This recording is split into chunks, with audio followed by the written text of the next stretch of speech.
Dear citizens, the line has been drawn in the sand.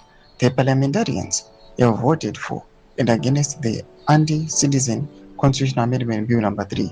Zanapinda mashoko kubuda panguva ine kunyazi kuonekwa kunzi panguva ine tiona malegislators achivhotera the cap 3 vamwe vachienda against. Zvapachena kuziva kuti members of parliament who are serving the will of the people ndevapi and who are not ndevapi, ndoti vasubscribe like on the bell icon. Tipinda mu TCC and Wambanyarachiti. Those who opposed the amendment stood firmly to protect the constitution from being violated. Meanwhile, supporters ignored the voices of the citizens who voted them into power, choosing selfish personal interest over the future of millions of people. The Cap 3ists are nothing but obstructionists who care more about their selfish personal interest than the people they represent. The fight against the unpopular and the anti-people bill is about defending the ethos of the liberation struggle.